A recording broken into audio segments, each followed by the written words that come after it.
Leavitt, and welcome to another edition of Adventures in Cheesemaking.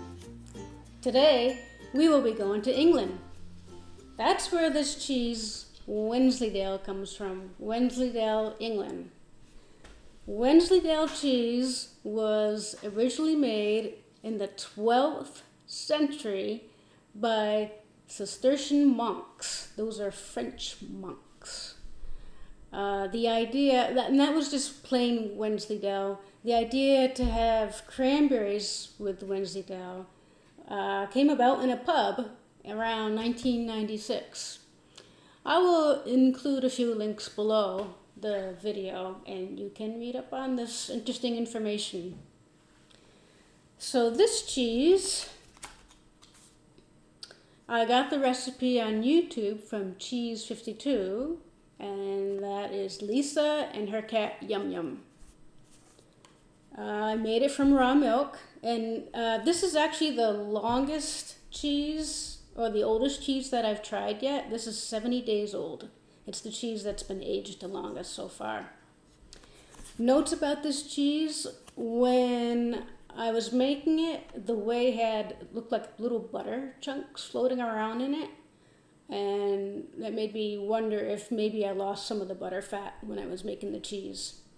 Also, when I was drying the cheese, the actual cheese itself was dry, but the cranberries were kind of oozy, so I'm not quite sure how that's going to turn out. And another thing is, I have decided that I don't like the taste of beeswax on my cheese. So a couple weeks ago, I took off the cheese wax and I put store-bought wax on. So let's open it up and see how it tastes.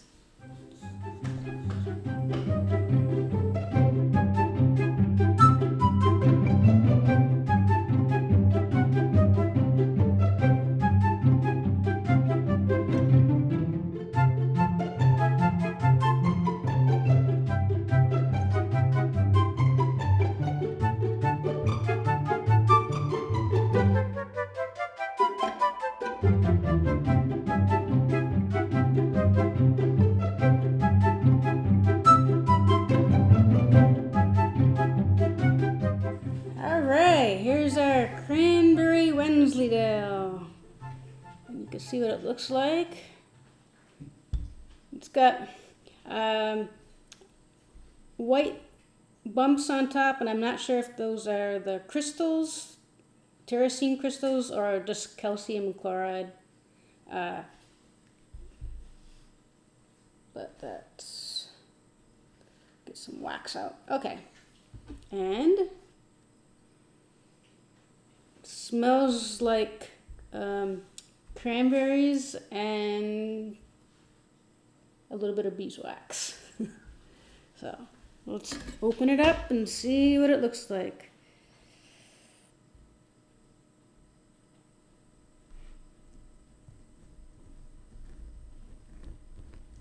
I can feel it crunching through the cranberries.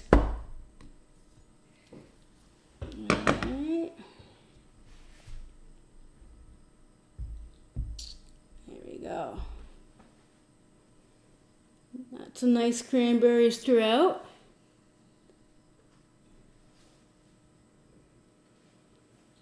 This smells very good. It smells like cheddar.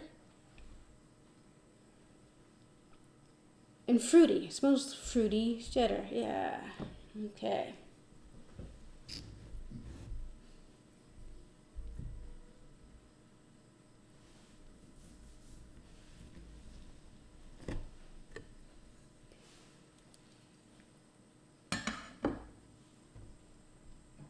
It doesn't seem to be too crumbly. And let's cut some.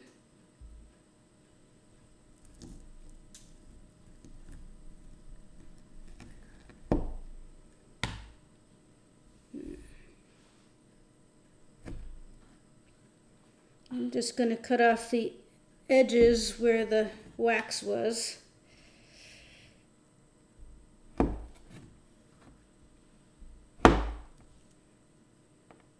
There we go. Okay, so this is Cranberry Wensleydale. Let's give it a try.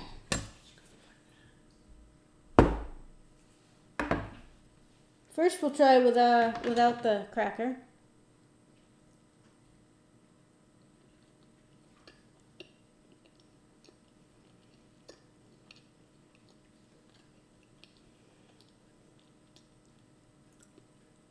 My first impression is I would like for it to have a little bit more salt in it.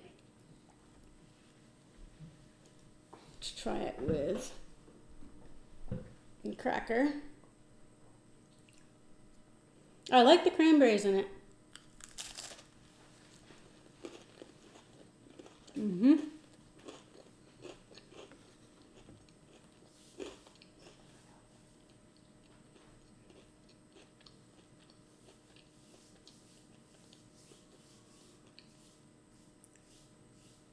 So the salt on the cracker balances the cheese. It's fine. It's a little bit dry. So maybe if I made this again, it would not, I air dried it for a long time because the cranberries were so oozy. So maybe I would just air dry it until the actual cheese was dry and then not worry about the cranberries. But it's good. So I also have bought some Wensleydale cheese because I wanted to see what someone else's was like, store-bought. And I can tell you, mine is feeling really firm. This feels a little bit squishy. So I'm thinking it's just going to be a little bit moister than mine. Let's see. This cheese is from the Vermont Farmstead Cheese Company, which I believe is in Woodstock, Vermont.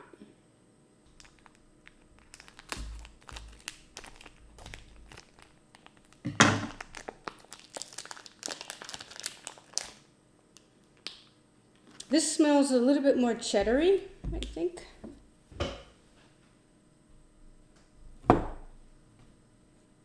Okay. Oh, and it's more crumbly.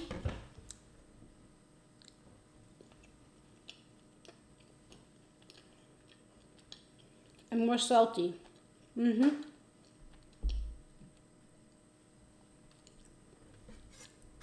me just compare that again.